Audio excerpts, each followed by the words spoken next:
আমি 5 তারিখের পরে না পাইলাম ছাত্রদের মতো গাড়ি, না পাইলাম বাড়ি, না পাইলাম কোটি কোটি টাকা। শেখ হাসিনার বিরুদ্ধে গিয়ে চরম ভুল করেছি, কিছুই তো পেলাম না বলে মন্তব্য করেন নায়িকা লাভলি। তিনি বলেন, আমি 5 তারিখের পরে না পাইলাম ছাত্রদের মতো গাড়ি, না পাইলাম বাড়ি, না পাইলাম কোটি কোটি টাকা। ওই 5 তারিখে নাইমা পাইলাম বাস, কোনো কিছুই তো পাইলাম না। দুঃখে থাকার কারণে আমি ন্যাড়া হয়ে গেছি। দেশের অবস্থা দেখে মনের অবস্থাও ভালো না। সার্জিস্টরাও আন্দোলন করছে, আমরাও আন্দোলন করছি। কই ওরা এখন কিসে চলে দেখেন, আর আমাদের অবস্থাটা দেখেন। ওরা কি আলাদিনের চেরাগ পাইছে? এত কোটি কোটি টাকা ওরা পাইল কই?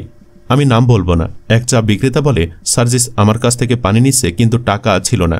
সেই সার্জিস এখন আমারে দেখলে কথাই বলে না।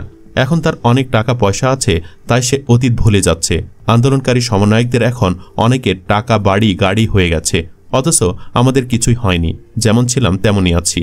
এই দুনিয়াটাই এমন, কারো অবদান তারা স্বীকার করবে না, নিজের মাথায় নিজে তেল দিবে। স্বার্থ উদ্ধার হয়ে গেছে, এখন সাধারণ মানুষদের ওরা চিনবে না, এইটাই স্বাভাবিক। এটাই দেশ, এটাই দেশের মানুষ সুযোগ পেলে সবকিছু একাই ভোগ করে নিবে। আন্দোলনে কি টাকার জন্য নেমেছিলেন প্রশ্নের জবাবে নায়িকা লাভলি বলেন, এমনটা নয়। শেখ হাসিনা পতনের আন্দোলনে নেমেছিলাম যেন নতুন একটি সরকার গঠন হয় এবং দেশটা আরও সুন্দরভাবে পরিচালনা হয়, দুর্নীতি কমে যায়। কিন্তু তা হয়নি, শুধু হাত বদল হয়েছে, কিছুই কমেনি। সবকিছুই আগের মতোই চলছে, বরং আরও বেড়ে গেছে। দেশে অরাজকতা বেড়েছে, অন্যায়, অবিচার, দখলদারি বেড়েছে।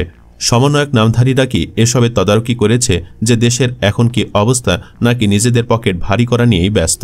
প্রিয় ভিউয়ার্স, দেশের বর্তমান অবস্থা দেখে আপনার কি মনে হচ্ছে? দেশ কি আগের চেয়ে ভালো চলতেছে, নাকি শুধুমাত্র হাত বদল হয়েছে? জানিয়ে দিন আপনার মূল্যবান মতামত। সেই সাথে জানিয়ে দিন এই দেশকে সুন্দরভাবে পরিচালনা করতে হলে কেমন দল সরকার গঠন করলে জনগণের জন্য ভালো হবে। ভিডিওটি ভালো লাগলে একটি লাইক দিন। সেই সাথে আমাদের চ্যানেলে নতুন হয়ে থাকলে সাবস্ক্রাইব করে সাথেই থাকুন। ধন্যবাদ এতক্ষণ সাথে থাকার জন্য।